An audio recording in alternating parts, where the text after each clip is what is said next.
As soon as I walk in. And you can even go low. Oh, well, that's... We're getting ready to go here. Getting ready to go?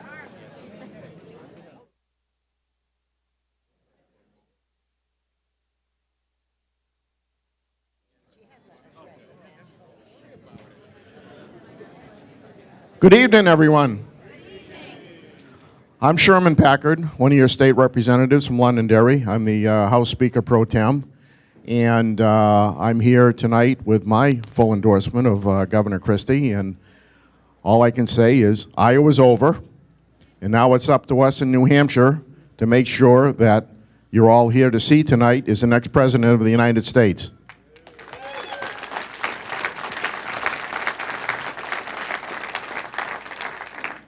I know for me, the budget, the deficit we have, and security are two things that I know that this man will take care of. And I will feel especially safe knowing he's the President of the United States and not the person we have there now or Hillary Clinton. God help us all. But I want to welcome you all here tonight. With that, I'd like to introduce Paul Chevalier. He's going to do the Pledge of Allegiance. So if everybody would please stand. Paul. Thank you very much. The flag is on the wall over here behind, and we'll begin this meeting like all public meetings ought to begin in America with the Pledge of Allegiance. So please join me. I pledge allegiance to the flag of the United States of America and to the republic for which it stands, one nation, under God, indivisible, with liberty and justice for all. If you would remain standing for a minute, I want to introduce my favorite singer in the whole wide world, Sienna Sarov, is going to sing the national anthem.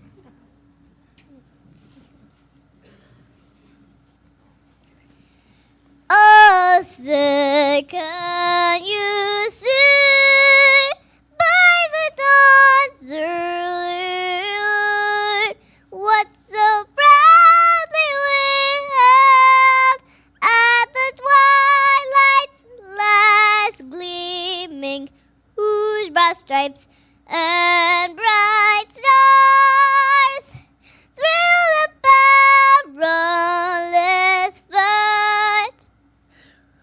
The ramparts we watched were so gallantly streaming, and the rockets' red glare, the balls bursting in air, gave proof through the night that our flag was still there.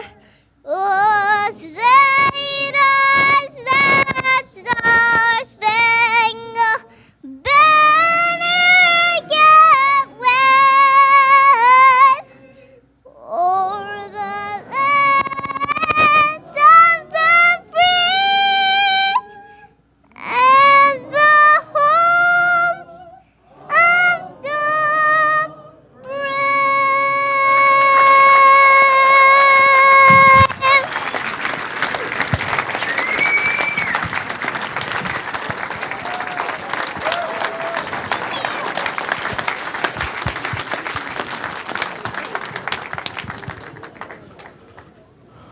I believe Governor Christie will be here any minute. I do believe he's on the premises, and he will be here shortly with us.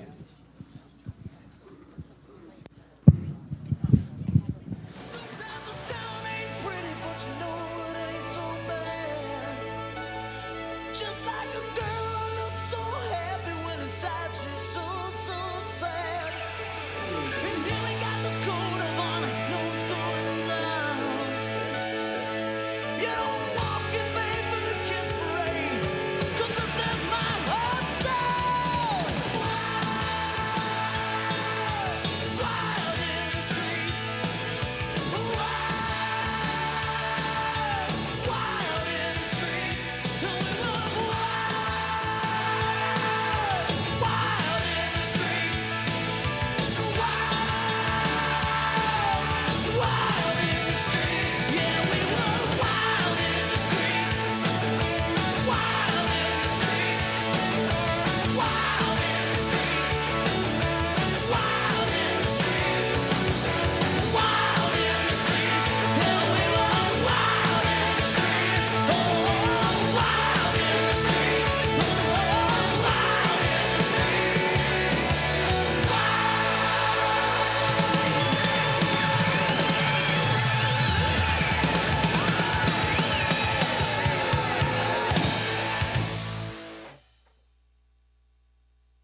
trying to get out of this place. I was looking for something I couldn't replace. I was running away from the only thing I've ever known.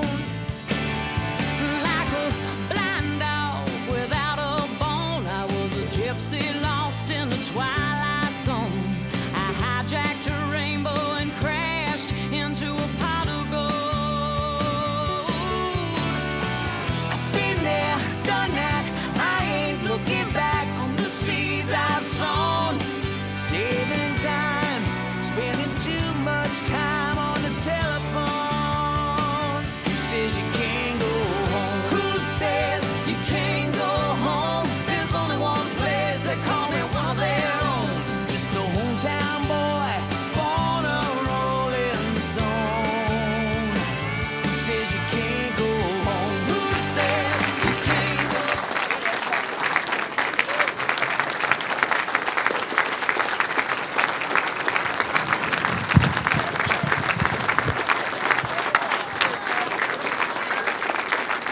Let him get in there first.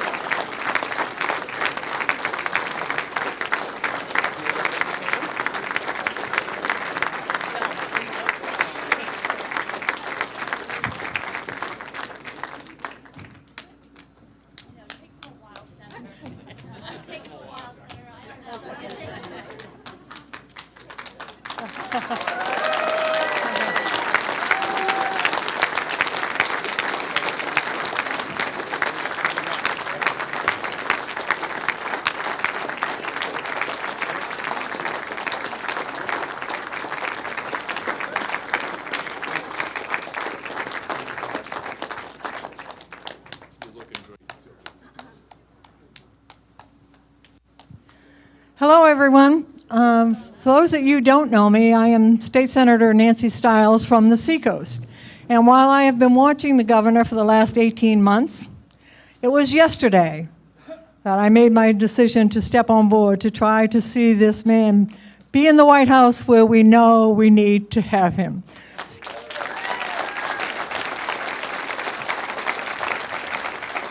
So it's my privilege right now to introduce to you a lady who is the former CEO of eBay and currently the president and CEO of Hewlett-Packard, Meg Whitman.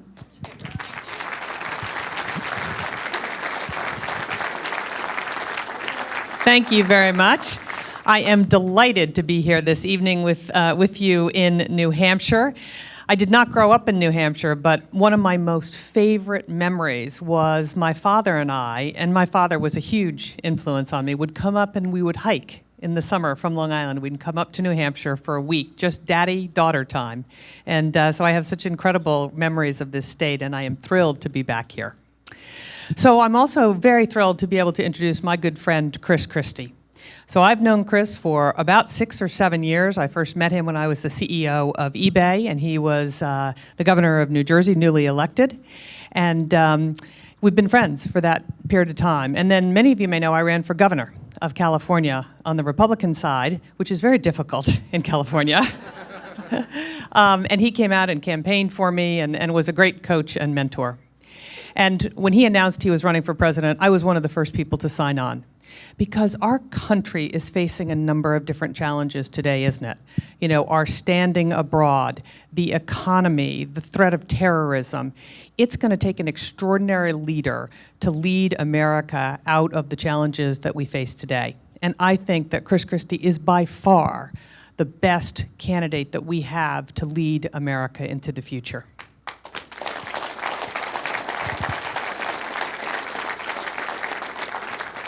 Now, why do I say that? Really 3 reasons. One is he's got the experience. Being president of the United States is the biggest leadership management job in the world. Think about it. There's no larger organization with more impact. And I believe you've got to have political experience, elected political experience, and you have to have run something. And his experience as the governor of New Jersey is the most highly relevant experience to being the next president of the United States. He's learned how to get things done. As a governor, you're held accountable for the decisions. You have to make life and death decisions with, for example, Hurricane Sandy or even the snowstorm last week. You've got to figure out how you're going to get things done, in his case, with a Democratic legislature, and it is a true leadership position. The second thing is Chris is one tough character. I mean, aren't we all sick of politicians who say one thing and do another? That is not Chris Christie. Thank you.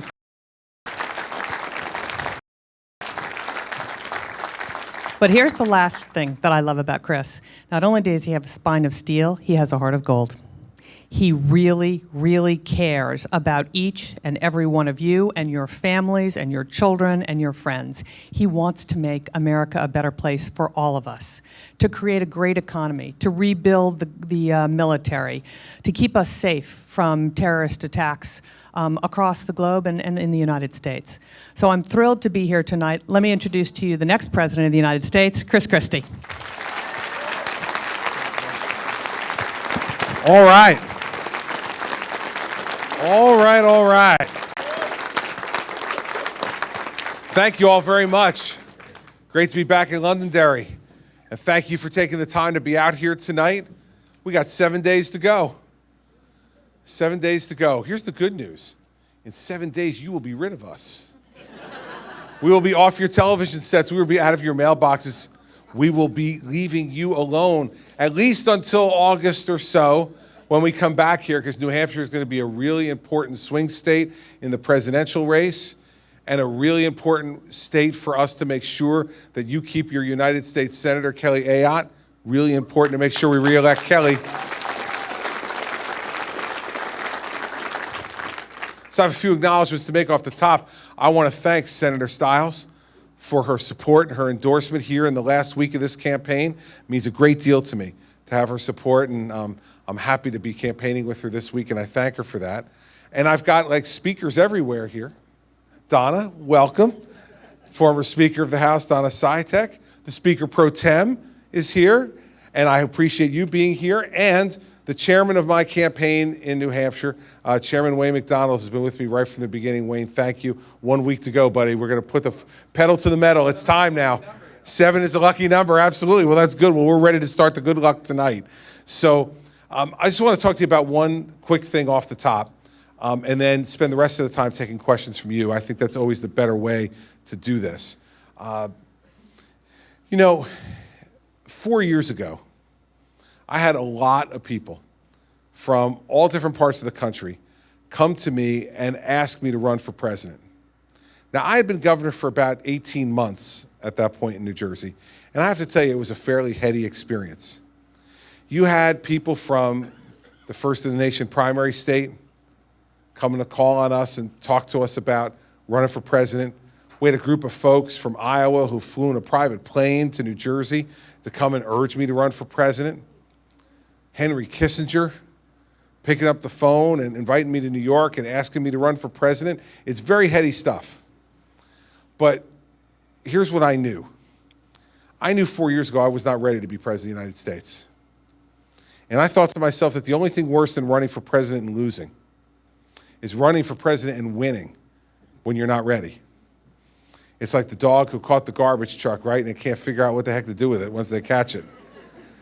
And unfortunately, 8 years ago, a first-term United States Senator didn't show the same self-restraint.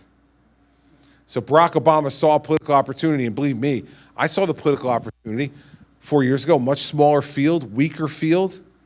There was a political opportunity for me 4 years ago, but there wasn't an opportunity for our country 4 years ago because I wasn't ready to be the kind of president that we needed. But 8 years ago, Barack Obama said, well, there's the political opportunity, I'm going to take it. It doesn't matter whether I'm ready or not, I'll figure it out once I get there. It's a very dangerous thing. My friend Meg Whitman was just saying that, you know, part of this is being ready to be president. And so I showed restraint 4 years ago. And you know, you have all kinds of people who will second guess you. Say, well, maybe you should have run 4 years ago. And I look at those people and go, easy for you to say. Maybe I should have run 4 years ago. Not if I wasn't ready. We need leaders who not only have confidence, but also have self-restraint, who understand the limits of their knowledge, that understand the limits of the authority of the office, who understand the limits of what a government should do in a society. All those things are really important. And I want you to know that, I believe firmly that 8 years ago we made an enormous mistake. We turned over to a first-term United States Senator the most complex government the world has ever known, and he had never managed anything bigger than a 30-person Senate staff. And then after things started to go wrong, we kept thinking to ourselves, why is it going wrong? Well, we know why. He had never run anything before. How would he know how to do this? How would he have any idea? The presidency of the United States is not the place for on-the-job training, everybody. We elected a nice-looking guy who gave a good speech. It's okay, except when he actually has to do more than be a nice-looking guy and give a good speech. And this world throws everything at the President of the United States, and you better be ready. And so I come to you tonight to answer your questions and ultimately ask for your vote, because I am ready. Because now 4 years later, 6 years as the governor of New Jersey, 7 years as a federal prosecutor, prosecuting terrorism, keeping my state and our country safe, I'm ready. And I think you need to evaluate all of the other candidates on that basis. Are they ready? Not do you like them, not do they give a pleasant speech, not do they have a winning smile. Are they ready to be president of the United States? Because Barack Obama is a pleasant smile, a great teleprompter reader. He gets an A+ in teleprompter reading. But he gives the same speech over and over again. Remember in 2008? You've thought about these issues, so I'm going to vote for you. The presidency is not like being in the United States Senate, everybody. They don't give you a list of questions at the beginning of the day that you have to vote yes or no on. They don't tell you when recess is, like school.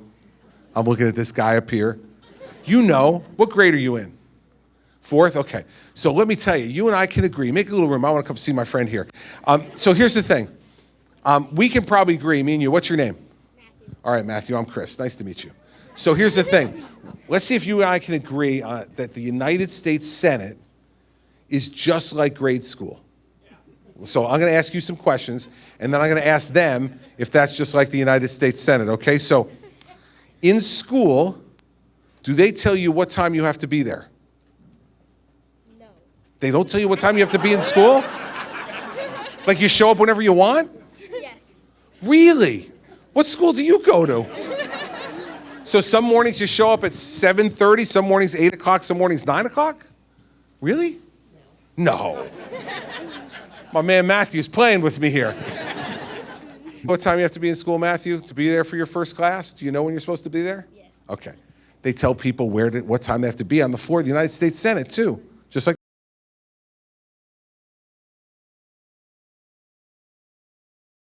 in? Yes. In the United States Senate, they give you a desk where you're supposed to sit in. Now, like, list the questions and homework every night to do so you know what questions you're going to be asked before the teacher asks them? Yeah. That's what they do in the United States Senate, too. They give you your list of questions, and then you have to answer yes or no to them. We covered this one already, right? But they tell you when it's time to go out for recess, right? Like lunch. Senate, too. They tell you when you're allowed to go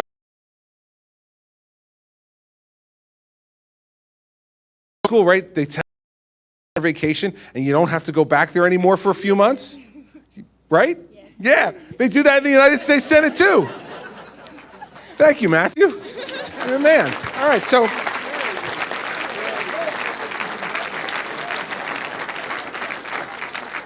all I'm wondering is, how's that be president? It's certainly not the way the governorship works. Like, I don't get a list of questions every morning for me to answer. They don't tell me where to be and what to do and where to sit. It's like, it comes in like, for instance, maybe it starts to snow. Or you hear it's going to start to snow, and then You're in New Hampshire. But it's going to snow in New Jersey. You can't do it like a take-home test, right? You got to go. You go down there, and when you go down there to do your job, put the plows on the trucks and put the plows on the trains, and so I don't know why the streets aren't clean and why the trains aren't running. You would go, no. You're the governor. Your job is to clean the streets and make sure the trains are running on time and do all those things. You don't get to vote on it. You have to do it. You have to do it. So I went down there last Friday night. The snowed on Saturday, 2.5 feet of snow. By Sunday morning at noon, all the major roads were cleared and New Jersey Transit was back up and running. The last thing that makes me think comparison between the Senate and being a governor is I've seen all the latest polls on Congress, and you all have a 13% approval rating of Congress. 13%. Now, the only thing I'm wondering is, who are the 13%? Right, like, who are the people who are going, oh yeah, look at that, that's good, give me a little more of that. If I could just have more of what they're doing down there, boy, would our country be a better place. I never hear anybody say that. I think the 13% are literally just family and friends of people who are in Congress. They 13% in this country, and that's who it is. But think about this for a second. 87% of the country disapproves of Congress.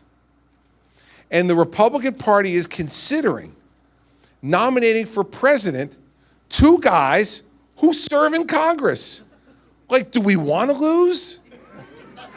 Seriously, if you're Hillary Clinton running against one of these guys, you only have to ask 2 questions. In the debate, you'll get to go, do you currently serve in the United States Senate? Yes.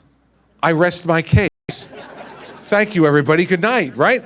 If I were Hillary Clinton, that's all I'd do. Do you currently serve in the U.S. Senate? Except she could ask Rubio 2 questions, right? She'd say to Rubio, do you currently serve in the United States Senate? He'd say yes. And then she'd say to him, do you ever show up for work? And he'd say no. And then she'd say, I rest my case. We can't do this. We can't do this.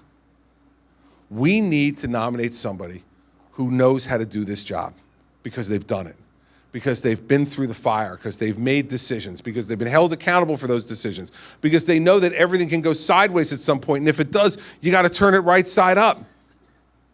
Because you expect a president to make decisions and get things done, not just talk about it. And you don't get to be president, by the way, unless you beat Hillary Clinton. And no Washington insider is going to beat Hillary Clinton. None. It's not going to happen. We need someone from outside Washington to beat Hillary Clinton. We need to have a total contrast to Washington, D.C. and Bill and Hillary upside down. But then after they turn it upside down, they know how to rebuild it. Because we need a national defense, and we need Homeland Security, and we need Social Security and Medicare. We need those things to work and to work well, and to not bankrupt us in the process. And somebody as smart as my friend Matthew knows that that's a little more complicated than just showing up for school on time, Matthew. On time, my man. It's more than that. So we're going to get to the good part of the program now, okay? We're going to get to the part where you get to ask questions and I get to answer them. Here's the thing. My guarantee to you tonight is I will answer your question. I will not guarantee you will like my answer. You may not, but I will guarantee you I will answer it.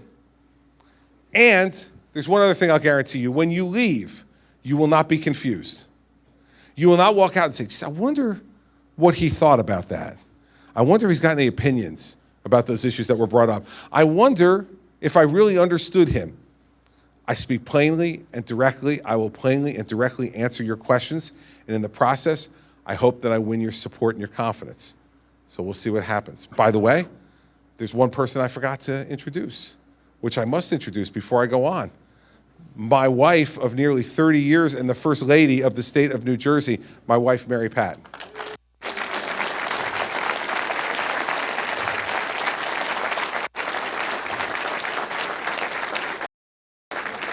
Only one rule, just one rule in New Hampshire town hall meetings. You know, I did 134 town hall meetings in New Jersey. 4 rules. 4 rules to keep control in New Jersey. Only one rule in New Hampshire. I like you guys. One rule is this: you raise your hand, I call on you. Other than that, we'll have people with microphones to give to you so you can ask your question and everybody in the room can hear it, and then I'll answer it. So raise them up, whoever's got questions. I am ready to go. Yes, sir, right up here. Oh, thank you. I must have been a good boy today. Governor, there's so many issues to talk about, but first and foremost, thank you for coming tonight. My pleasure. We appreciate it. As president, you would have the opportunity to nominate the next member of the Supreme Court. What's your litmus test at this decision by? Really important question. He may nominate 3 or 4, given the age of the justices and some of their health. So here it is. First off, it's a very simple test in the beginning. Only judges who interpret the law and interpret the Constitution will be considered, not judges who make new laws and make new constitutional rights from the bench.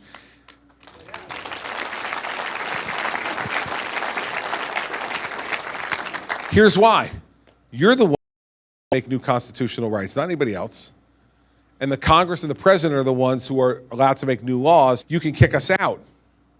A judge who's appointed for a lifetime tenure who does that, he or she gets to stay.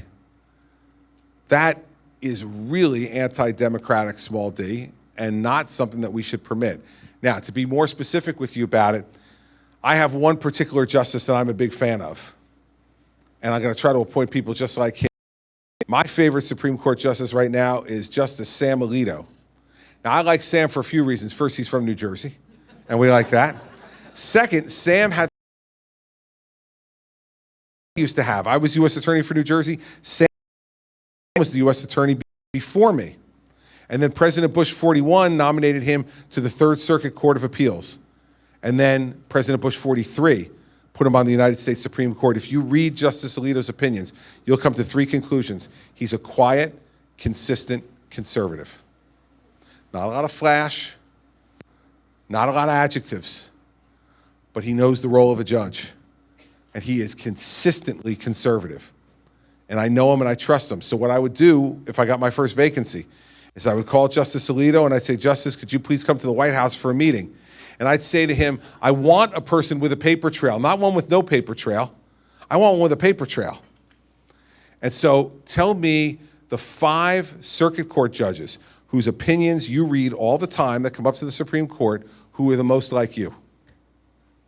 I'll take those 5 names, I'll interview those 5 people, and I'll pick one of them.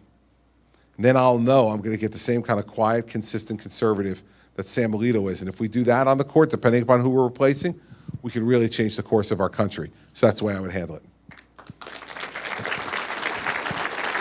Yes, sir, right there.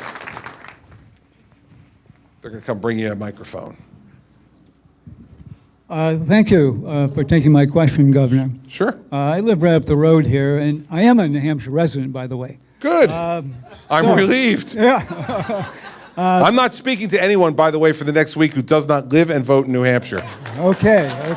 If you come up to me, I'll say hello to you, but after that, no more than a hello and maybe a picture, but that's it. I want New Hampshire voters for the next week, so I'm relieved.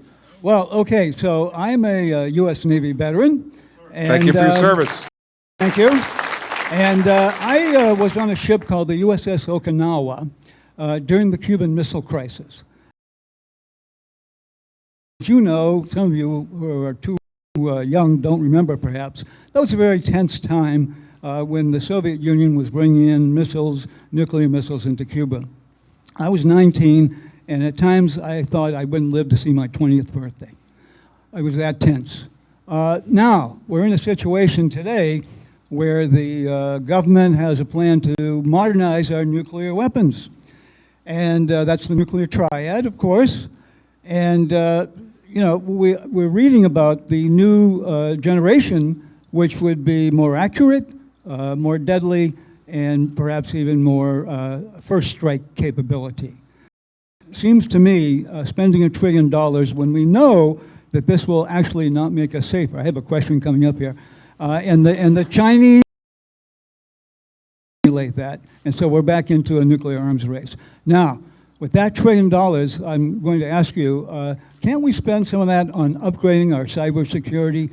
Can't we rebuild and maintain our military conventional forces, okay, so it can really protect us? And what about spending more money on diplomacy and in enhancing, you know, Churchill? I always count on Churchill to say, better to jaw than to war, if you remember that. I do. Okay. So my question, Governor, as president, how would you respond to this issue of, you know, this getting back into, you know, we have NPT, a nuclear non-proliferation treaty, and we're not living by it, and so we're escalating again. Now, I have grandchildren, and I'm not sure how many people here have children, and I'm concerned about their future. So, winning our cybersecurity, rebuilding and maintaining our defense conventional forces, adding more money to our diplomatic efforts, and while you're at it, how about adding some money to rebuild our bridges and roads, our infrastructure? So thank you very much. Well, first of all, thank you for your service. Appreciate a great deal, and it must have been an extraordinary time to serve in the United States Navy during the Cuban Missile Crisis, and I thank you for contributing to keeping us safe. A bunch of questions in there, so let me them systematically, I hope. Let's deal with the nuclear triad. First thing you should be relieved to know is that I actually know what the nuclear triad is. Kind of should be one of the minimal requirements if you're going to be the commander of the most awesome nuclear arsenal the world's ever known, that you actually know what the nuclear triad is. Here's what I've said. I agree with your point of us upgrading our conventional military forces. We have the weakest conventional military forces in numbers that we've had in a long time. The smallest army since 1940, the smallest Navy since World War I, and we have an Air Force that's been cut significantly and is antiquated in terms of the equipment, the hardware that we're using. And we have a smaller Marine Corps than we've had in a very long time. So I've put on my website, and I gave a speech here in Portsmouth at the Portsmouth Naval Yard all the way back in May, a speech about upgrading our military. I would go to no fewer than 500,000 active duty soldiers, no fewer than 185,000 active duty Marines. I'd go from a 260 ship to a 350 ship Navy. And I would have no fewer than 2,600 coded aircraft ready to go in the Air Force. Now, on the nuclear situation, my only priority at the moment would be to upgrade the Ohio class of submarines. It is the most mobile, safe part of the triad.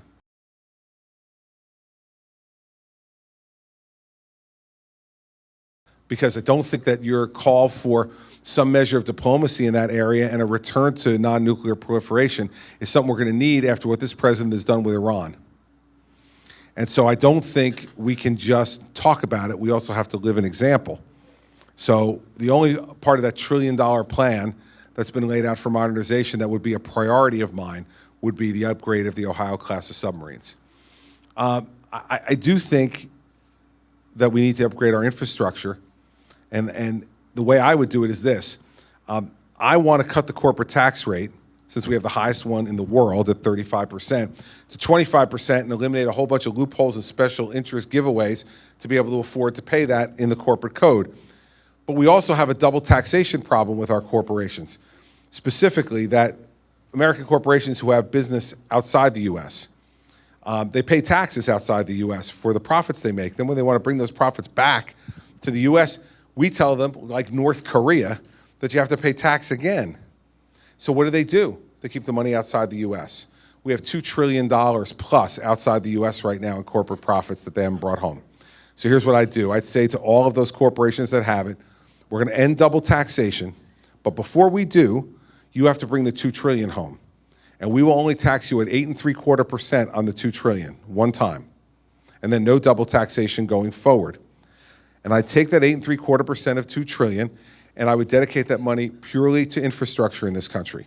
And 4 types: roads, bridges, the electric grid, and expanding broadband internet in places in the country we don't currently have. That'll help to upgrade our educational systems and opportunities. It'll help to protect the grid against terrorism, and it will upgrade our roads and bridges, which substantially need investment. And I would do it in the same way we do it in states for these projects, but I would make sure that they had to match me dollar for dollar so that we doubled our investment. And each state's taxpayers would have to pony up half the money. The federal government will pony up the other half, and we won't have to raise the national gas tax because we'll get it from this one-time windfall of money from out of the country that belongs back in the country. And when they bring that money back in, they're much more apt to invest in creating American jobs and American opportunity if the money's here than if it's sitting in a bank account overseas. So I think everybody wins in that regard.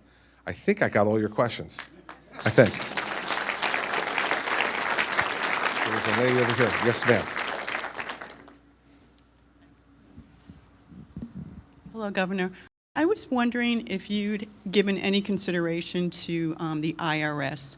My husband and I were victims of identity theft 2 years ago, and throughout the country where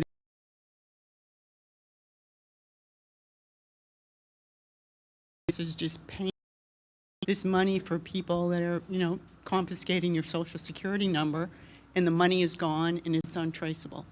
Guess what? You're looking at a victim of identity theft as well. Not fun. No, awful. I've got more income tax returns filed for me than I can count. I'm serious. I mean, it has gone on for a better part of 2 years now, where someone stole the internet, everything. Our home address, our home telephone number, my Social Security number.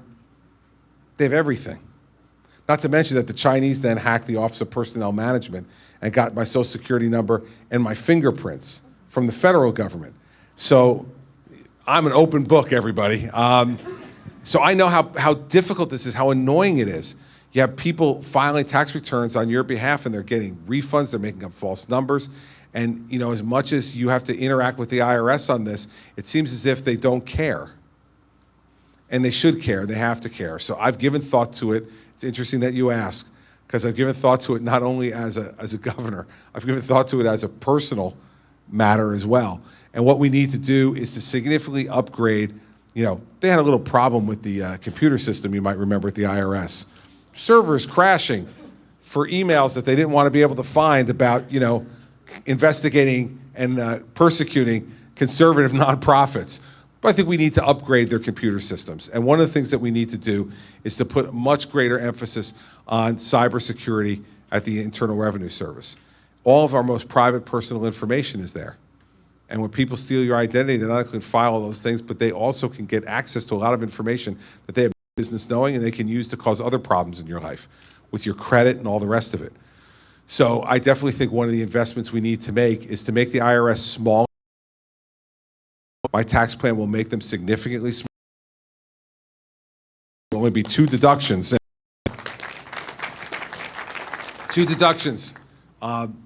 Charitable contributions and home mortgage deduction.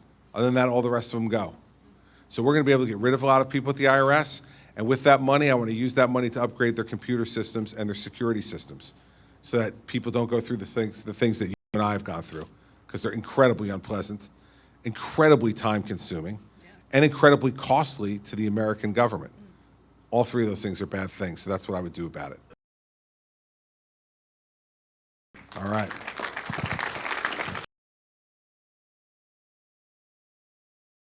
I'm up there. To the big license plate. She's coming over with a microphone for you. Governor, I welcome you to Londonderry. I Happy to be also back. am a resident of New Hampshire. Excellent. Registered to vote, right? And registered to There vote you go. for you. Excellent.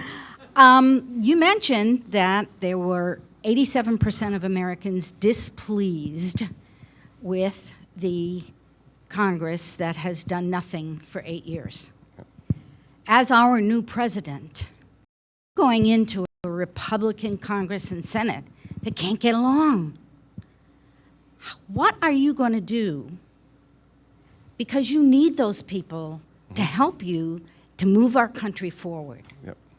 What can you do that the others can't do to get the Republican Party together again and work with you, while you then can try to help the Democrats and Republicans work together? Sure. Well, first of all, I'll give you the obvious answer. It's my charm and good looks, right? So that's where we start, right?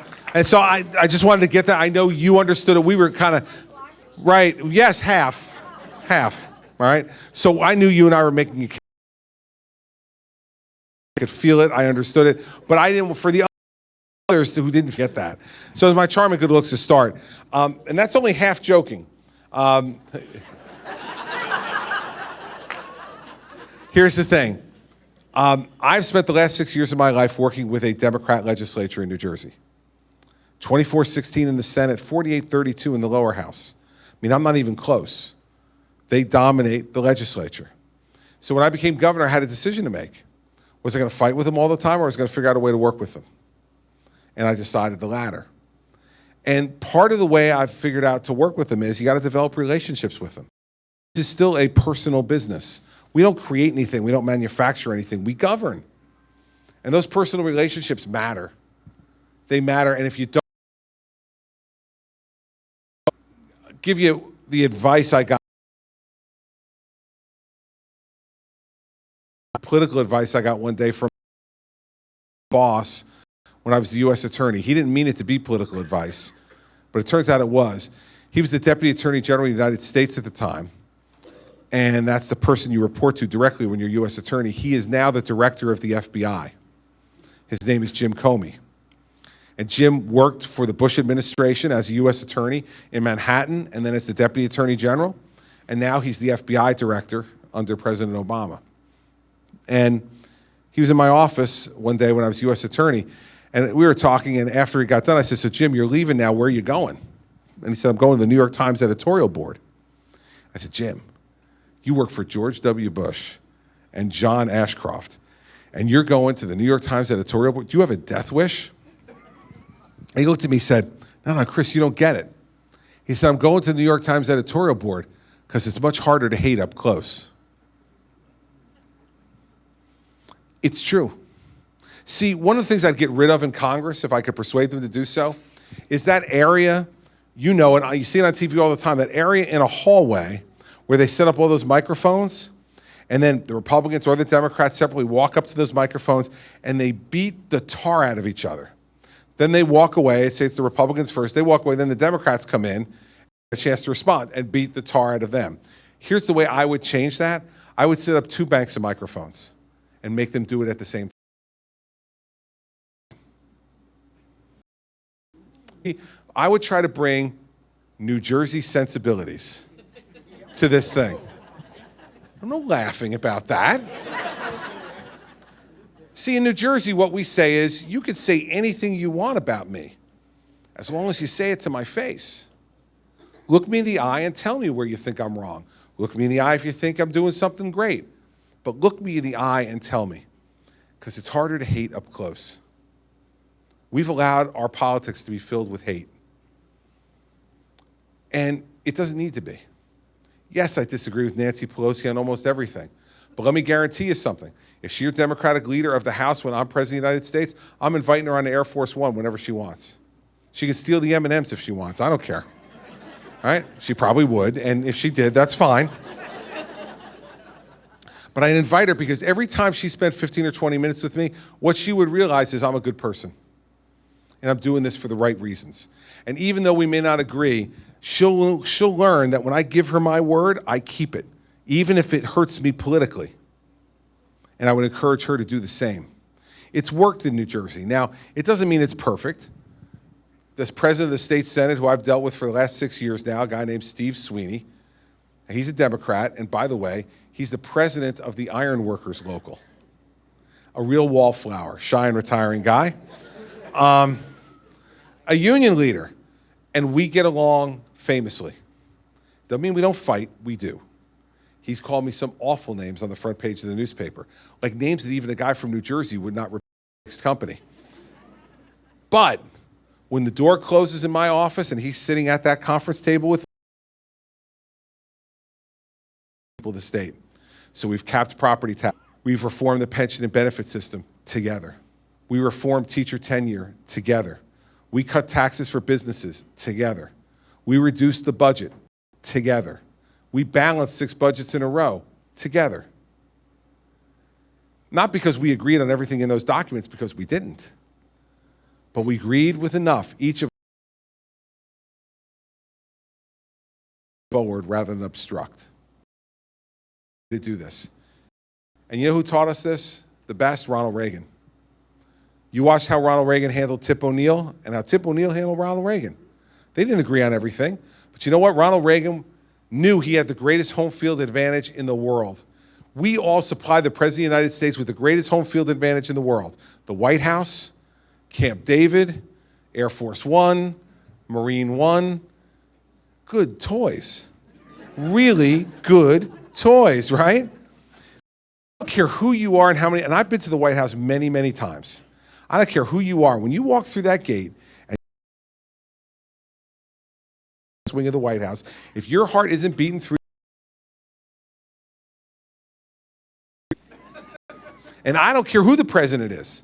I've gone there with Democratic presidents and Republican presidents. Presidents that I adored and presidents that I didn't like very much. But we walk into that building, you're going not to see the president, you're going to see the presidency.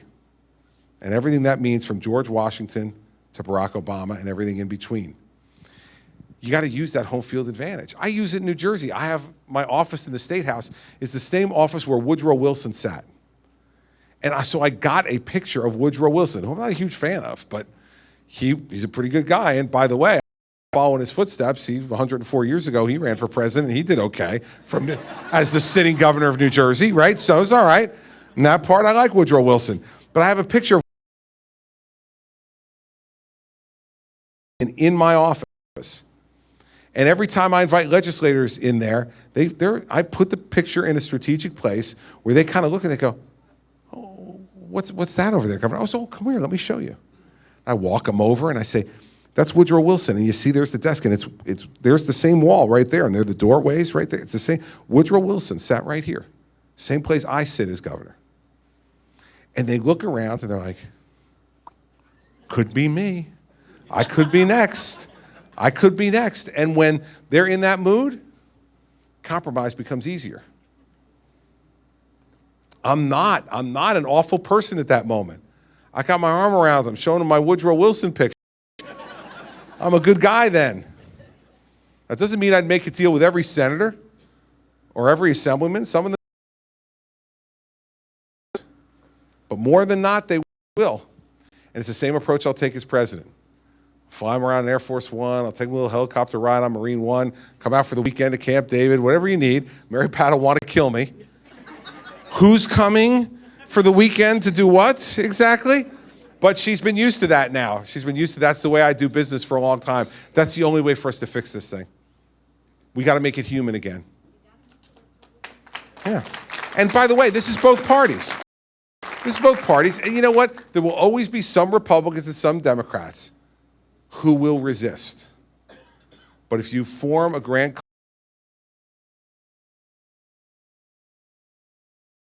for the resistors. And remember, too, they always want something from the president as well. And it is not beyond me to use other tactics. I've done that, too. You know, a senator doesn't want to vote for a particular bill. I know the members of the legislature here would never been subjected to any of this kind of treatment. But in New Jersey, at least, given how powerful our governorship is, just so you know, I appoint every cabinet member, including the Attorney General, the State Treasurer, the Secretary of State. I appoint every prosecutor in every county. I appoint every judge. It's a pretty good deal. And you know, there are times when senators have particular interests and assembly people. They want a particular person appointed to a position. And I'm not above saying to them, here's an example. Right here is Senator Bill Gormley. He's a former state senator in New Jersey who's come up here to help me, and He was chairman of the Senate Judiciary Committee, where all gubernatorial appointments had to go through for confirmation. Not when I was governor, thank God, but when other guys were governor. And here's the thing, I know over time, knowing Senator Gorman the way I do, that every once in a while, he wanted something, and he would come and talk to the governor, and the governor would say, well, and all of a sudden, magic would happen. Magic would happen. There's lots of different ways to do this. He taught me. There's lots of different ways to do this. When I was young and naive, Bill Gormley taught me how to do these things. We can do these things, and you have lots of different tools to do them, but here's the bottom line. There's no excuse for failure. You elect me to do a job. It is my job to do it. I cannot be like a member of the Congress who says, well, you know, I'm only one of 535. You know, I'm one of one. And it's up to me to figure out how to move them. And I did it in New Jersey, and you put me in the White House, and you related to Matthew? This is very concerning. You're going to tell me the truth, not like Matthew, who apparently can go to school whenever the Spirit moves him. Sleeps until noontime, Matthew goes then. What the heck? What's the difference? But all right, what's your name? My name is Paige. All right, Paige, what do you got for me? Well, I'm really passionate about the topic of equal pay for women. So Okay. as the next president of the United States, how do you feel you're going to address this problem and help We need deal to with it? enforce the laws that are on the books. We got plenty of laws on the books now to make sure that women get equal pay for the work that they do. And I am someone who is passionate about that issue as well for a few reasons. First reason is that my mother was a very strong, very direct woman who, with any man she worked with, and any man in her household, and sometimes unequally, actually, she wanted to be treated better. Then I moved on from that first female relationship in my life to my current female relationship. My wife graduated from college in the mid-1980s. There's no reason to give an exact date, but in the mid-1980s. And she went immediately into what was an extraordinary male bastion. She went to work on Wall Street. Now, women working on Wall Street now is much, much more prevalent than it was 30 years ago. 30 years ago, there were very few women working on Wall Street. And she went there, and she never once tolerated anybody being able to say to her that a guy could do something that she couldn't do. And she showed them.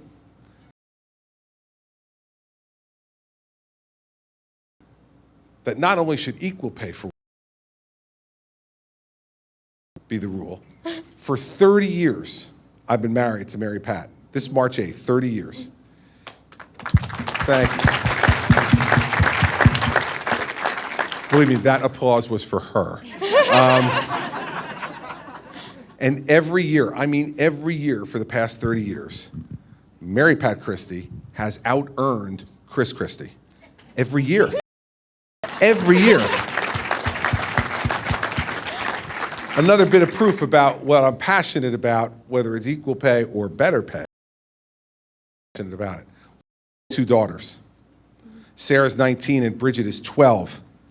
And what Mary Pat and I have taught them over and over again, and I'm sure you're being taught as well, is that a woman's self-worth comes from inside her, not from any man. I want my daughters never to feel as if their sense of self-worth, their sense of who they are, how valuable and special they are, comes from whatever relationship they have with any man. It comes from inside you. You have been given extraordinary gifts from God that with hard work you can make the most of. And nobody should restrict you from doing that or tell you how to do it as a way of directing you, just encouraging you. My life, I have been surrounded by nothing really strong women with really strong opinions. And I want really strong daughters to continue that tradition. And so I will enforce the laws, President of the United States, to make sure that you go to work and you do a great job and you do a job just as great as the man sitting in the office next to you, that you make sure that your paycheck looks no different than his when you go home every 2 weeks. That's what we'll do, Paige. Thank you.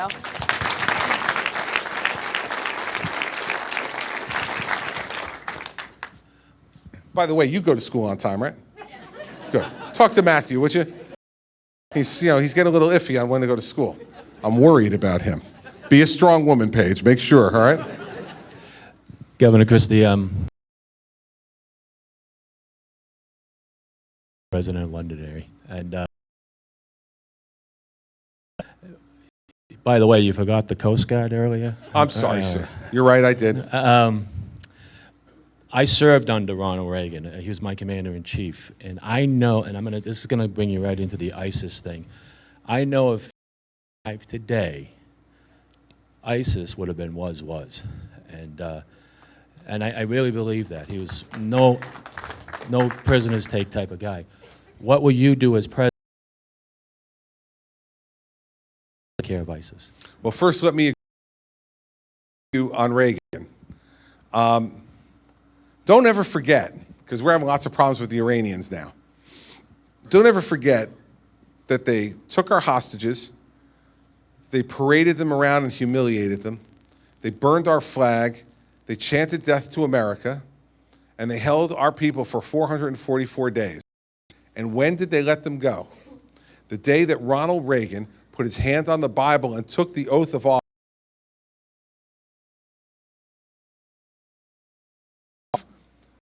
Spoken, direct governor was coming to the presidency, who knew how to get things done and was not going to take no for an answer. And so, in the very same way, in that tradition of Ronald Reagan, is the way I would deal with ISIS. I deal with it in two ways. First thing we have to do is protect the homeland. Remember that the 7 years after 9/11, the remaining 7 years of the Bush administration, we did not have a foreign terrorist attack on this soil. That was not by accident. That was not a coincidence. That was because we had a strong president and a strong attorney general who instructed guys like me on the front lines as U.S. attorneys, never again.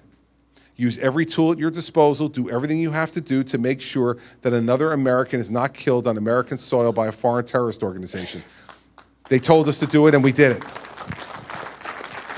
In the 7 years since, we've had a number of attacks by foreign terrorist organizations on our soil, including most recently ISIS in San Bernardino. That is not a coincidence either.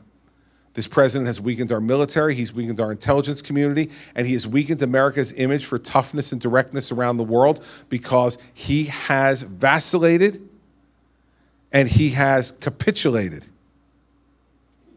to awful, evil people around the world like the mullahs in Iran and Vladimir Putin in Russia. Now, first thing we need to do is re-strengthen that military, reinforce that intelligence community and the law enforcement community inside our country so that once again the mission can be met as it was during the Bush years, never again.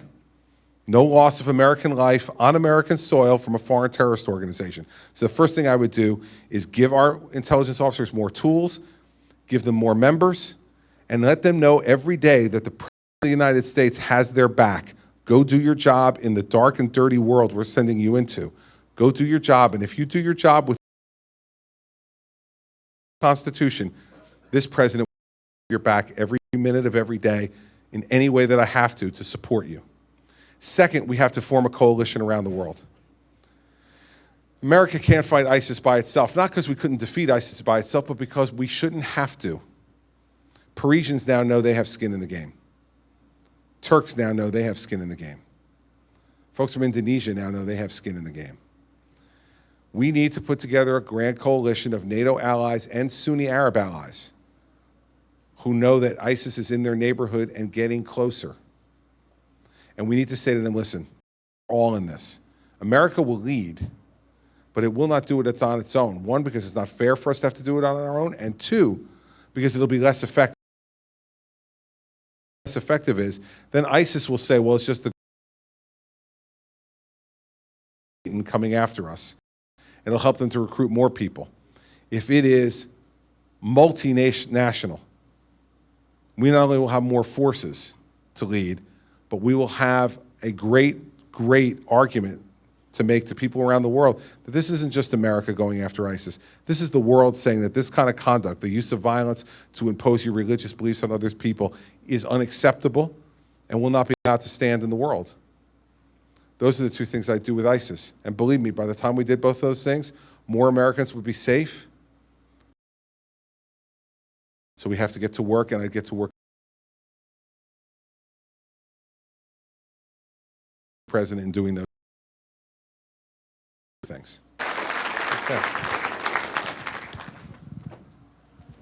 Good evening, Governor.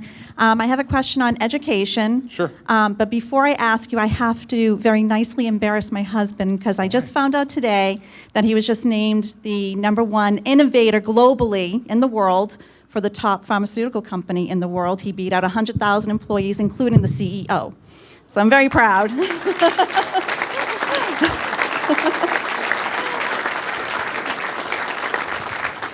My question on education. When you became governor, what was the state of the education and what is it today? All right. This is a good question. New Jersey was in good shape in some parts of our education and not so good in others. And it's the best way for me to articulate it. We had at the time the largest achievement gap in America, meaning our very best students were among the top 2 or 3 states in terms of their performance.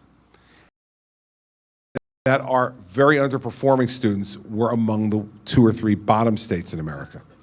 So the biggest problem, or one of the biggest problems I saw when I came in as governor, was the achievement gap. That it did matter where your zip code was, significantly, in terms of the level of education, the quality of education you would get. So we go in about trying to correct that problem a few ways. First was to give parents more choice in those districts that were failing. So we have increased by nearly double the number of charter schools that are available in New Jersey. And our charter schools have performed extraordinarily well, and I've restricted their growth to urban failing districts. In our suburban districts that are doing very well, they don't need charter schools. But in those urban failing districts, those parents need choice. And even after doubling them in our cities, we still have nearly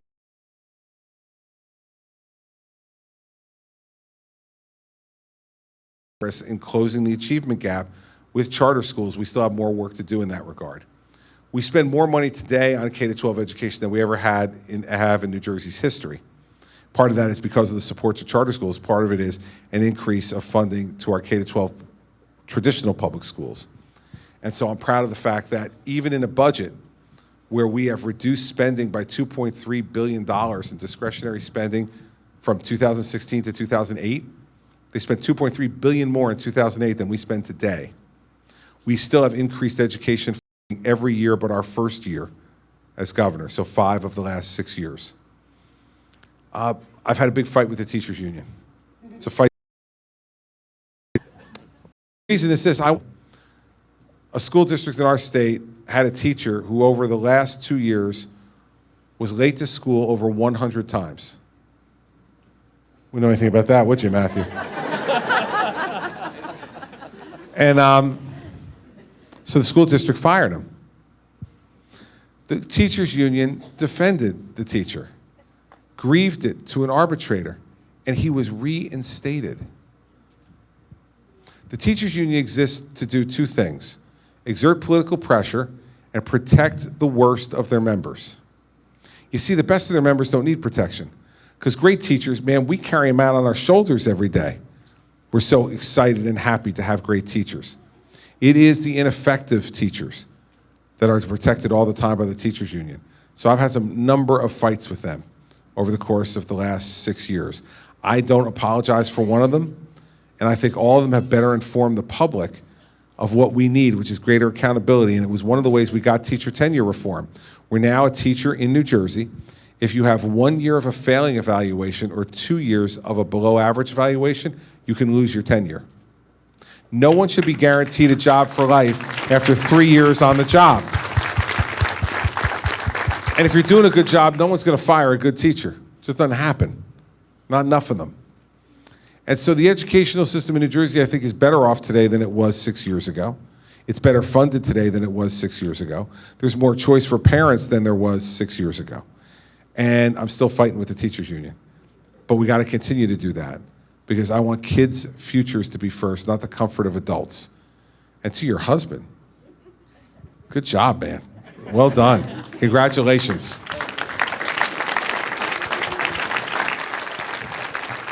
In the back.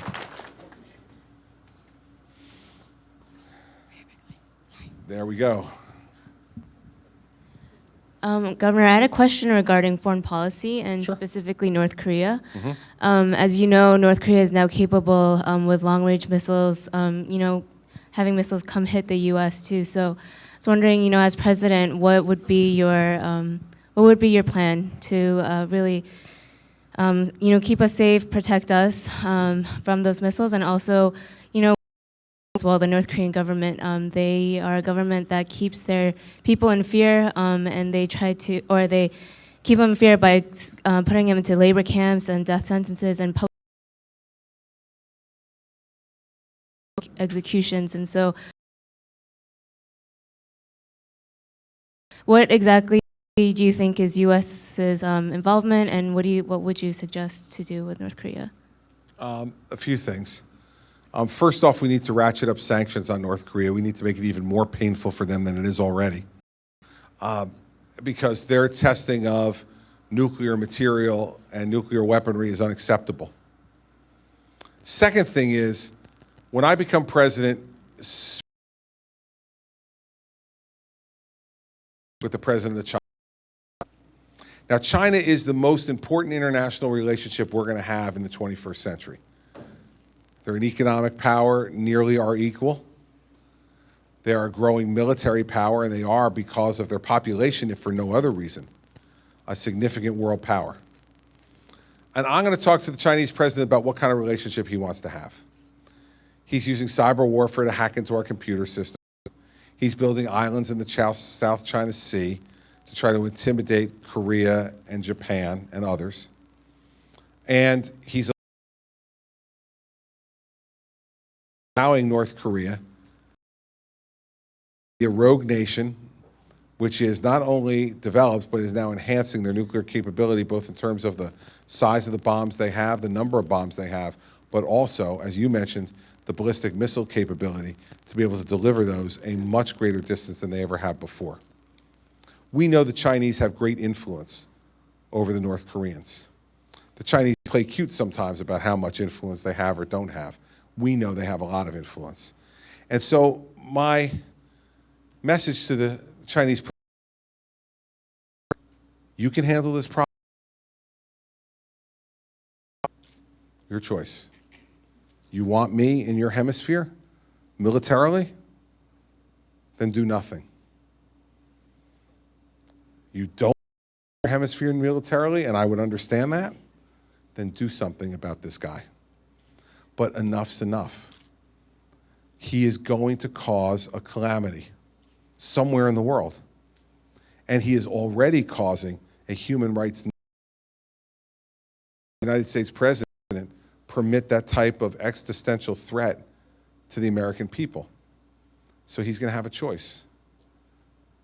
Help himself or have me help myself. And I think that's as plain and as calm as it needs to be. And he should not test me. I have no interest in getting involved in conflict in Korea. We did it in the 50s. It didn't turn out so well. But I will also say this, if he believes we will never do it, he will not stop kicking us. And that's what he's doing now, and his kicking is getting more violent and more effective. And we all can slough him off as a nutty son of a nutty dictator, but he's in charge. And the Chinese need to show some control. But stern talk I would have with the Chinese president. You want to have a great economic relationship with America? You want to have a non-confrontational military relationship with America? Then there's some things we need too. And one of the things we need is for you to put a leash on North Korea and rein it in. And that's the way I would approach it, calmly, coolly, but directly. So, as I said to you earlier, he won't misunderstand me either, because I don't think you did.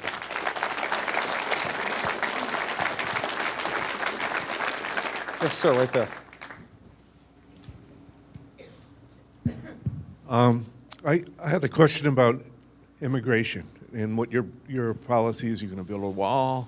You're going to get Canada to pay for it, because we have a lot of Canadians coming down here. But seriously, I am concerned about immigration. It's gotten to... Another comedian tonight here in Londonderry. I thought I was the only comedian booked tonight, but all right. Tip your waiters and waitresses. Listen, a 5-point plan on immigration. Point number 1, to build walling and fencing in the most populated areas of the border, not everywhere. Be clear, I am not a wall along the entire border kind of guy. Why? Because it is wasteful. We don't need to do it. And by the way, it sends the wrong signal about our country as well. And I will tell you one thing, I had the opportunity over the last 2 years to meet with President Peña Nieto of Mexico twice. Once he was in the United States and asked for a meeting with me, and he invited me to Mexico City for a trade mission. So I met with him twice in the last 2 years. He's very smart. He's a very nice for the wall. He's not paying for the wall. I don't care who asks him. Okay? I know it'll be a beautiful wall, a fabulous wall, an incredible wall. The wall will be beautiful. It'll be built like this because I build things. I make big deals and I build things. And I got this wall, and the wall will have a door on it. And the door will open, and the good people go out, and the good people go in. It doesn't matter. He's not building the wall no matter whose name is on it. No matter how fabulous the door is where the good people come in and the bad people go out. No matter what, he ain't paying for the wall. You're paying for it, so let's build a small wall and small fencing in the areas where there's the most population. Second, we need to embed FBI, DEA, ATF agents on the border with Border Patrol to interdict drugs and guns from coming across the border. Our FBI, DEA, and ATF are the best trained. Use them. It's nothing against our Border Patrol. Good job too, but they're not nearly as trained in these things as those folks are. Third, in the remote areas of the border, we need to use technology, drones with cameras and stationary cameras that our Border Patrol can monitor with television screens. So if there is activity, they can deploy resources to that part of the border, but not have to keep it there all the time and waste the money and the energy of those folks who can serve better elsewhere. Fourth, to remember that of the 11 million people who are here illegally, 40% of them did not come over the southern border or the northern border. They came through the airports. We invited them, we gave them visas, student visas, tourist visas, work visas, and they overstayed their visas. Now, I got in a lot of trouble on this back in the summer when I was up here in New Hampshire, and I said, listen, if Federal Express can track a package from the minute it leaves your front door till the minute it gets to the other front door that it gets to, and you can click on the computer and know where it is at any time, right? It's like, it's in the truck, it's out of the truck, it's in the processing center, it's out of the processing center, it's on the plane, it's off the plane, it's back in another processing center, it's back on the truck, heading down Elm Street, it's almost at your house. I don't know why you need all that information, but you can get all that information.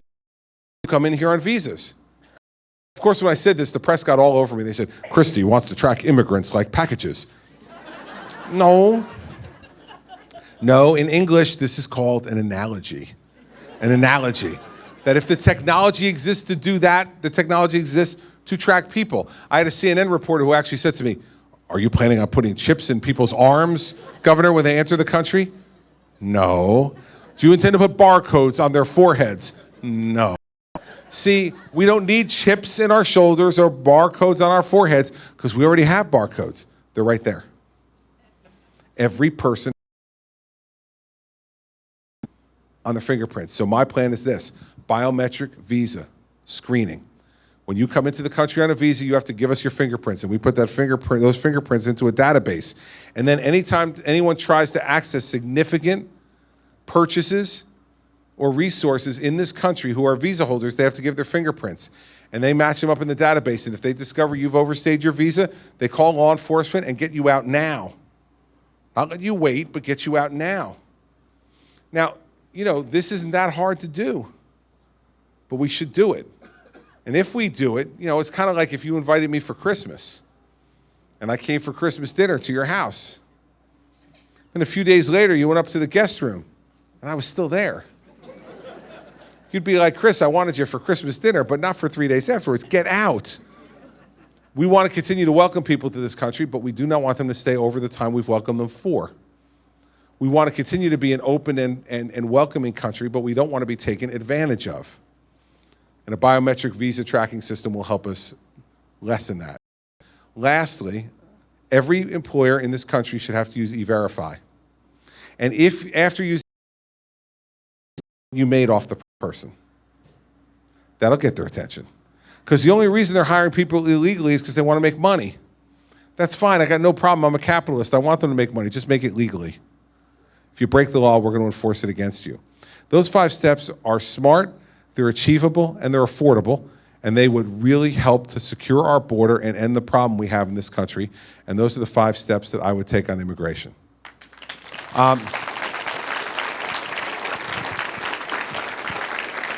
My staff is telling me that I can take one more question, which means I will take 2. For that is pretty simple. I want to continue to prove to them that I am the boss. You laugh, but believe me, when you run for president of the United States, you're surrounded every day by people who are younger than you, significantly younger than you, and they tell you where to go and what to do every minute of every day. The only place where I am free from the tyranny of the young is right here, inside here.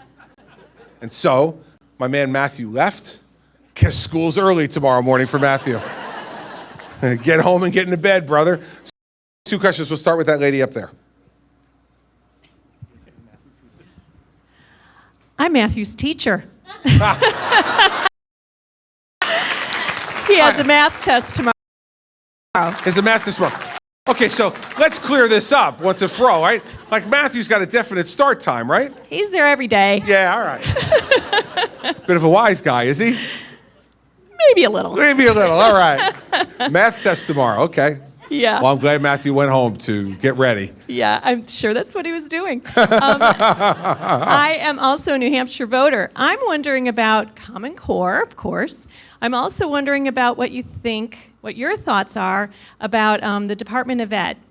Sure. And their involvement, local, state, so on. On Common Core, we tried it in New Jersey and we got rid of it.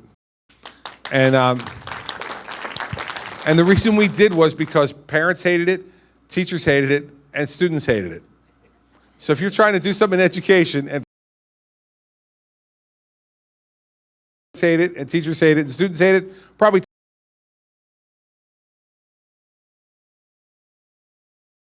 And so this is not like splitting the atom, okay? This is not hard. It doesn't work, and it didn't work because the federal government became much too involved in it, and what they did was they bastardized what were standards and turned them into curriculum, and that shouldn't be determined at the federal level, which will dovetail right into the second question you asked, which is the role of the Department of Education should be to provide financial support for local school districts, and that's it. Local school districts should decide their curriculum, their methods of teaching, how they teach, who teaches, should all be determined at the local level, because if you have a problem with it and you want to go to the federal Department of Education, good luck. After 8 letters, the local school, the principal in the school, you'll be heard. These educational choices should be made by the professionals in the schools and by the parents who send their children there, in conjunction with each other. And the only way to do that is to make those decisions at the local level. And so I am a local level education guy because that's where the decisions are best made. That's where the parents can have the most influence. That's where the teachers and administrators get to express their views most clearly and in the way that's the least filtered by bureaucracy. We should be talking to each other about to increase the number of tragedies. And the only way to do that is to have parents and teachers and administrators work together. And the only way to do that is to have it at the local level, not at the federal level. So that's what I would do on that. And at any point tomorrow, if you just want to whisper in Matthew's ear, you know, Governor Christie says, don't blow the test. All right? And I'll go to Mark. Mark, last question. Thank you for taking my question. And I want to piggyback on the teachers. question about education, and I'd like to ask you about education for our nation's veterans. And if you could, I'd like you to tie that in with VA healthcare, if you can.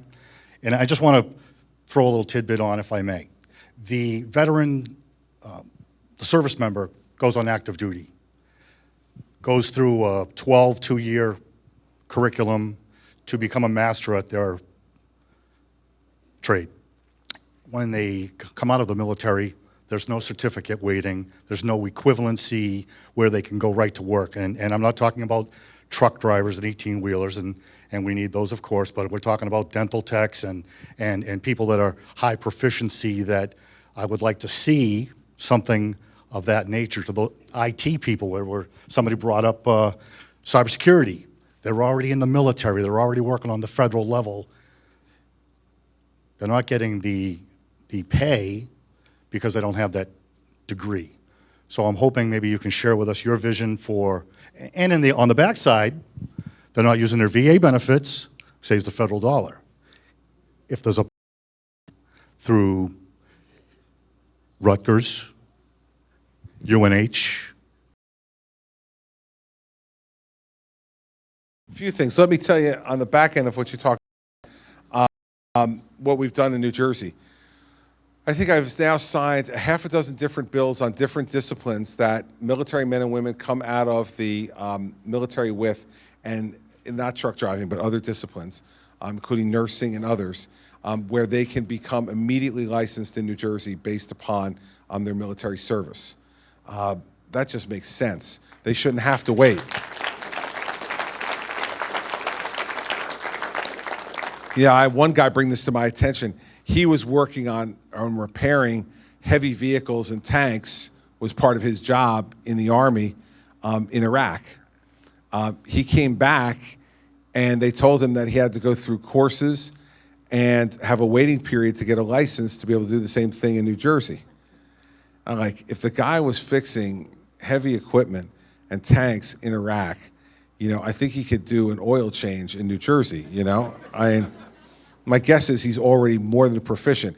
Those are the kind of things I'm talking about. We've gotten into nursing. We've gotten also into LPNs and all the rest, where they get great experience in the military, and they've been being held up to be licensed and as a result employed and compensated for months, if not years at times.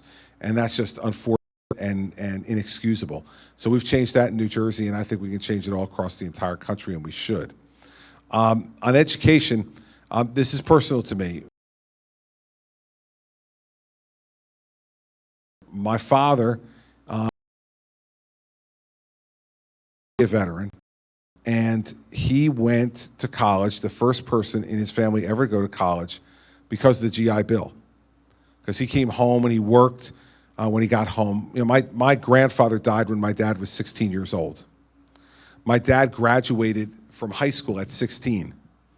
And was admitted to Columbia University, but couldn't go because his father had died and they didn't have the money. And he had to get to work to help his mother and his siblings support the family. He then went over and joined the Army. During the discharge from the Army, he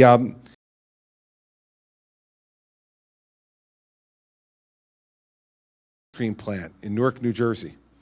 And he was kind of bitter about the college thing because he felt like, he had the chance to go to Columbia because he didn't have the money or anyone to help him. And nobody in his family had ever gone to college before, so he just figured, well, college isn't for us. He had a guy who worked with him on the assembly line at the Briars plant, who was an older guy and was on him all the time. You're a bright young man, you got to go to school, you got to go to school. My father said, I got into school one time, I couldn't pay for it, so I'm not going. And he finally just grabbed him one day, he said, you're a veteran. You have the GI Bill. And he took him, he literally drove him one day over to Rutgers University, our state university in Newark, New Jersey, and made him sign up for one class. So go to one class at night, see how it goes. 6 years later, my parents have what they call their first family picture. It's my mom and dad on my dad's graduation day. And he's got a cap and gown on. He did it 6 years at night while working at the ice cream plant. And my mom is 6 months pregnant with me. And it was the picture that my mom used to tell me all the time she was proudest of, because it represented my mother and father moving up in the world, that they had done much more than any of their parents had ever done. What they believed in their heart was that meant for the kid that college was not going to be an option. It was going to be a requirement. Our veterans need to know that education is still an option for them in every different way, whether they want to go to traditional four-year college or to community college, whether they want to go to some type of vocational training, or whether they want to do their training online. There's all different kinds of options now for adult students, and we should be making all of those options available to our veterans who have served, who want to move up. We should also be encouraging, as we do in New Jersey, major corporations to be involved in helping to set up special training programs for veterans. The Prudential Corporation, who's headquartered in New Jersey, is a leader in all this. And the CEO, John Strangfeld, has done an extraordinary job in bringing not, into low-pay jobs, into high-paying jobs for veterans, because his opinion is there are no better leaders than the people who learn to lead in combat. And he's given them an opportunity to come into a major training program, big jobs in one of America's most respected. We need to be continuing to encourage these things. And I think you asked about VA healthcare as well. And all I can say is this, what's happened at the VA is a disgrace. And we have more of our veterans committing suicide than at any time in recent history. And every time one of those folks commits suicide, it's a sin on us, because they served us selflessly. And then we didn't get and intervene with them quickly enough to try to help them overcome the mental illness that led to them taking their own life. So I say to the government of our country, you can't wait any longer to fix the VA. Every veteran who has a veteran's card should be able to go to a doctor or a hospital of their choice and get their treatment now, not wait.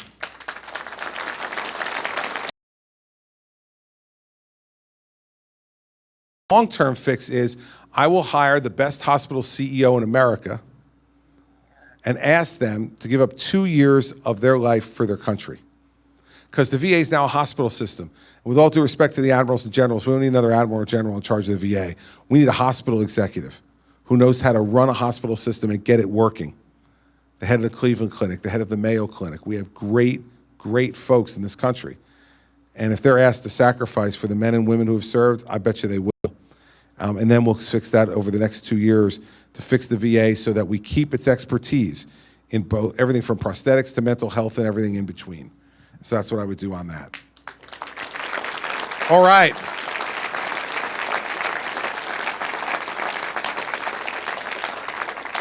Two things to say to you before I go. The first one is thank you. Thank you very much for coming tonight. Thanks for your questions. Thanks for listening so attentively. Thanks for giving me your consideration. If you're already a supporter of mine, I can't thank you enough. And what I want you to do in the next week is recruit as many people to the cause as you can, because this election is going to be so close. Every vote you recruit is going to make a difference. Every one. This is going to be incredibly close, and we need your help and support to do that. And time if they get cynical about it, because they see you tonight on a Tuesday night, a week before the primary, spending a couple hours listening to a presidential candidate and asking me questions. Let me tell you, if that doesn't reinforce your faith in our democracy, then nothing will.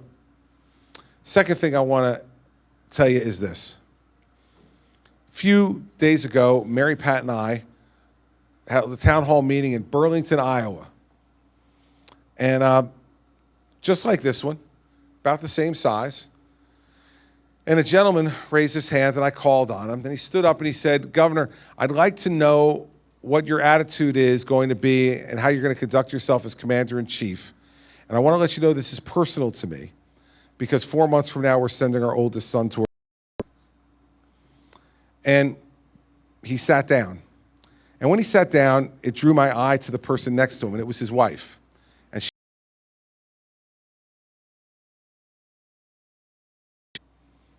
And at that, I stopped being a candidate for president, and I started being a father. And I thought to myself, the enormous fear and pain that these two folks must be going through. That this most precious gift of theirs, the child that they nurtured from the womb to infancy, childhood, and now young adulthood, they're turning over the precious gift of their son to our government, to our commander-in-chief, to fight for our principles around the world. And as a dad, I can't imagine.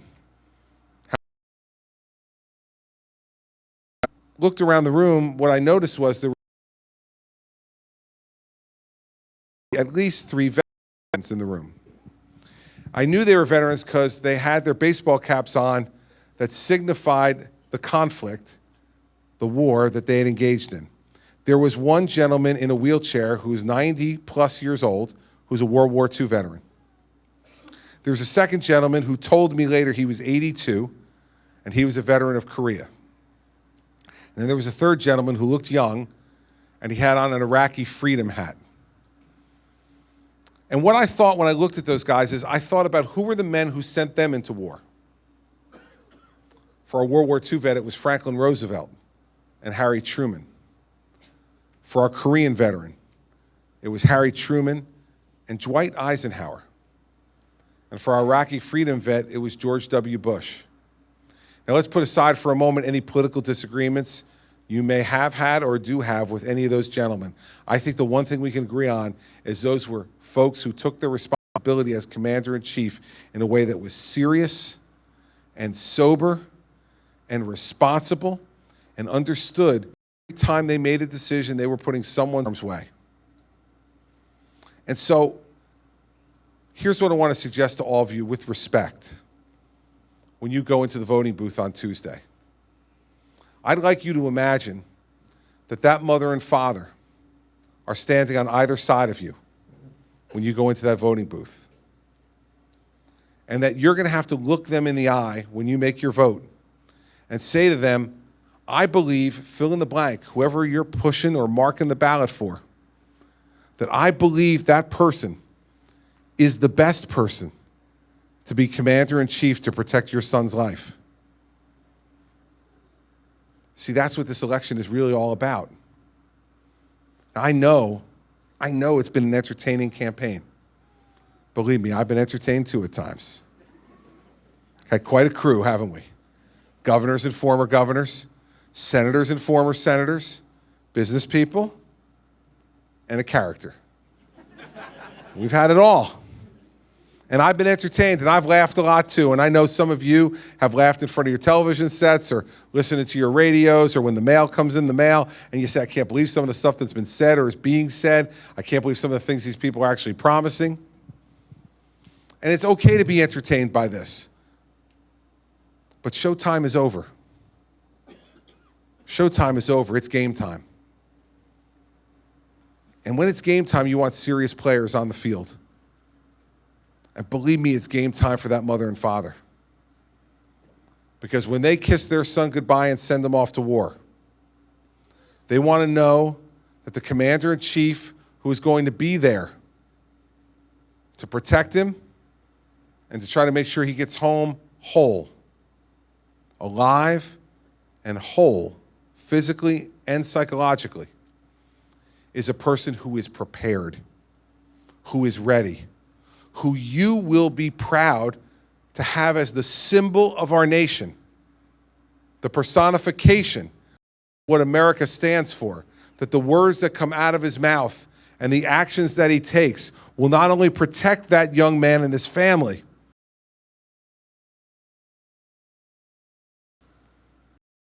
this election is not just an opportunity to vent our anger, although we have anger and we have every right to it. This election is about who is going to lead America through this dark and dangerous time, who is going to bring us to the other side successfully and safe, and who will be able to look that mother or father in the eye, regardless of the result of that son's service, and say to them, I did my very best to honor your son's service and to bring him home to you. There are names on that ballot next Tuesday. I'd suggest to you that you could not say out loud in that way to those parents. Don't mark them on the ballot. Don't do it. Mark the one that you think is most tested, most ready, most mature, most sober, most ready to take on this responsibility. And if you do, then I'll be governed by whatever decision you make. But we need to do that. In the end, I'm asking for your vote. I believe, unlike 4 years ago, that I am ready, that I've been tested, that I've been pushed, that I have been tried, and that I have kept moving forward. With me, you're never going to have to worry about me running away from the heat. That's not who I am. Because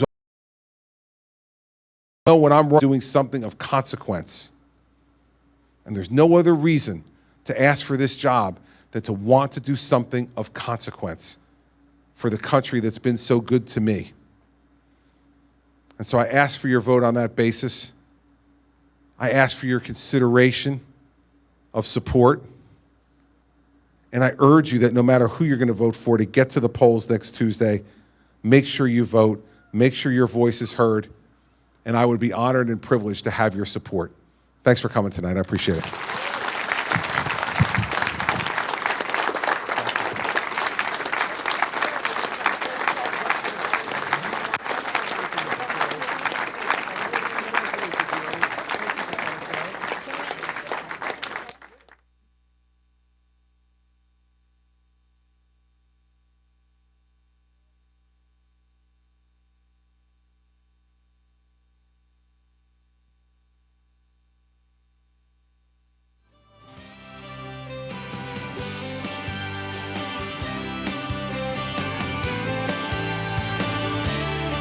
I spent 20 years trying to get out of this place. I was looking for something I couldn't replace. I was